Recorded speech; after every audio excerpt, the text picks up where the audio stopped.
বরকতপূর্ণ দিন। আরেকটা দিকে যদি লক্ষ্য করা হয় 14ই ফেব্রুয়ারি, ঠিক কিনা? ভালোবাসা দিবস হিসেবে নামকরণ করা হয়েছে। আসলে এটা ব্যয়বহুল দিবস। আমার মুসলিম ভাইদেরকে আমি বলবো, নিজের স্ত্রী, নিজের ছেলে সন্তান, নিজের কন্যা কেউ বাড়ি থেকে বের করবো না। পার্বত ভাই হাজার হাজার হিংস্র জানোয়ার এইভাবে নাক লেগে আছে। কত ছোট সদরী মেয়ে তাদেরকে বিভিন্ন পটিয়ে পটিয়ে তাদের ইজ্জত নষ্ট করে, ঠিক কিনা বলে? আজ এই একটা দিনের দিকে লক্ষ্য যদি করা হয়, একটা দিনে হাজার হাজার মা বোনের ইজ্জত হরণ করে জাহান্নামে একটা কীট পতঙ্গে পরিণত করে এই পুরো পৃথিবী, ঠিক কিনা বলে? ইহুদি খ্রিস্টানরা চাই না মুসলমান জান্নাতি হোক, প্রত্যেকটা মুসলমান ধ্বংস হয়ে যায়, তার মা বোনের ইজ্জত নষ্ট হয়ে যায়। এই ইহুদি খ্রিস্টান এক একটা পায়তারা করে আমার মা বোনের ইজ্জত নষ্ট করার জন্য বিভিন্ন রকমের প্রোগ্রাম, বিভিন্ন রকমের সিস্টেম নাম দিয়েছে। মা বোনের ইজ্জত নষ্ট করার জন্য বিভিন্ন রকমের পায়তারা চালাচ্ছে। আমরা মুসলমান জাতি, আমরা ইহুদিদের কথা শুনি না, খ্রিস্টানদের কথা শুনি না, বিধর্মীদের কোনো কথা শুনবো না। আমরা মুসলমান, আমরা মুসলিম জাতি, আল্লাহ দ্বীনের সৈনিক, রাসূলের সৈনিক। আমরা কথা মানবো, আমরা কথা শুনবো। আল্লাহ এবং তার রাসূল যা করেছেন, যা বলেছেন সেটাই মানবো, ঠিক কিনা বলে?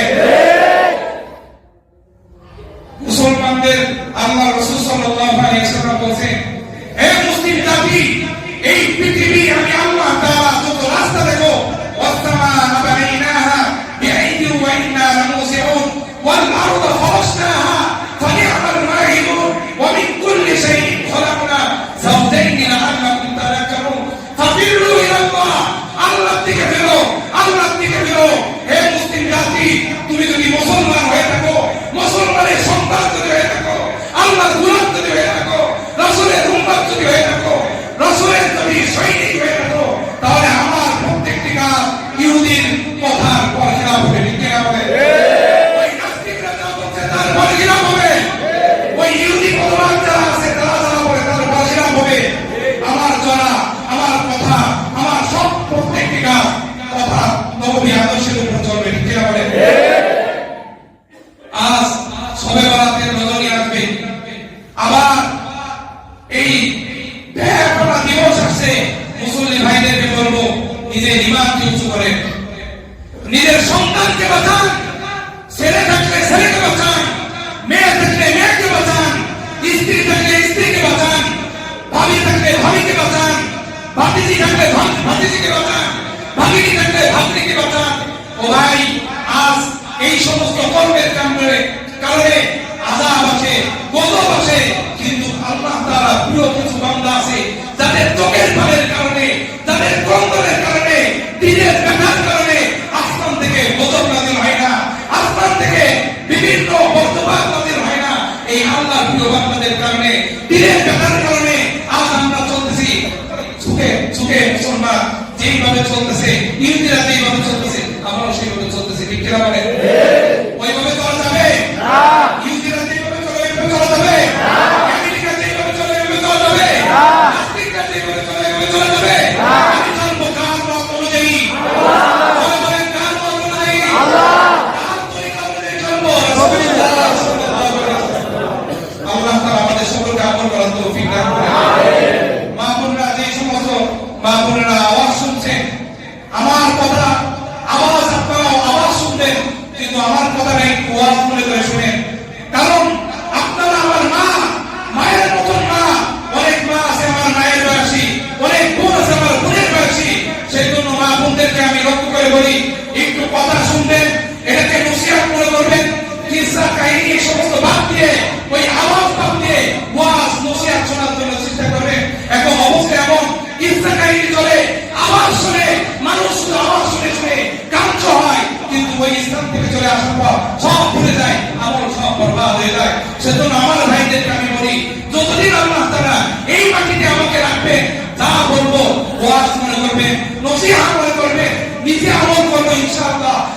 আমি চাই আমার মুসলিম প্রত্যেকটি ছোট থেকে আপনার থেকে আপনার, উপরের থেকে উপর, বৃদ্ধ থেকে বৃদ্ধ, যুবক থেকে যুবক, প্রত্যেকটা শ্রেণী এমন ভাবে আমল করবে সাহাবীদের জামানায়, আল্লাহর রাসূলের জামানায় সুনামি যুগ যেভাবে কায়েম হয়েছে, এক একটা ব্যক্তি যেমন তাদের স্মরণীয় আমার কিয়ামত পর্যন্ত যেমন করে থাকে, আমি চাই আমার এক একটা মুসল্লি সাহাবীদের নমুনা অনুযায়ী এই চোখ আমরা কবুল করেন। ইহুদি আমরা ইনশাআল্লাহ আমাদের চোখের সামনে যদি কোনো উল্টা পাল্টা কাজ দেখি, আমাদের কাজ এটা জবাব দেওয়া, ভালো করে বুঝাই দেবো, ইনশাআল্লাহ মহব্বত করে নিজের মেয়ে করে বুঝাবো, তোমরা যে কাজ করছো এটা ঠিক নয়। যদি না করে ধমক দেবো, তারপরও যদি না মানে যা করার সেই ব্যবস্থা নেবো ইনশাআল্লাহ। আল্লাহু আকবার। আল্লাহ তাআলা আমাদের সকলকে বুঝার তৌফিক দান করুন। আমিন। কষ্ট পায় না, লাভ করে না। আসলে নিজের পিতামাতা হয়ে সন্তানের ব্যাপারে যে পরিমাণ দরদ থাকা দরকার, ওই পরিমাণ দরদ আজ নাই। যত দরদ করে বুঝলে যেন আল্লাহ তাআলা আমার এই দরদকে কবুল করে নেন। আমিন। এই দরদ, এই ব্যথা নিয়ে প্রত্যেকটি মা বোনদের, প্রত্যেকটি বাবাদের, প্রত্যেকটি দাদাদের হৃদয়ের মধ্যে এই ব্যথা সৃষ্টি করে দেন। আমিন। জুমার দিন এমনি তো ফজিলতের দিন, আবার রাত আছে শবে বরাতের রাত, আমরা ইনশাআল্লাহ বড় বড় জামাতের সাথে শরীক হব। অনেক কাজ আছে, বলার নিয়ে ছিল, সময় এমনি বাড়ছে। যাই হোক, রাতের বেলা মাগরিব থেকে কিছু আলোচনা হবে মা বোনদের লক্ষ্যে, ইনশাআল্লাহ ওইভাবে আমল করব। আর আজকে বিভিন্ন রুসুমাতের কথা ওই বছর আমি বলছিলাম যে ওইভাবে রুসুমাতের মধ্যে না ঢুকে যে সমস্ত আমলের কথা আছে, আমাদের মা বোনের জান্নাত দরকার আছে না? আছে। জনগণের জান্নাত তাদের দরকার আছে না? আছে। একটা কাজের মধ্যে খালি রুটি বানাও, ফিরনি বানাও, এটা খাও, আর আমল তাদের দরকার নাই, দরকার আছে না? আছে। নবী কারীম বলেছেন আবু মুরাইহা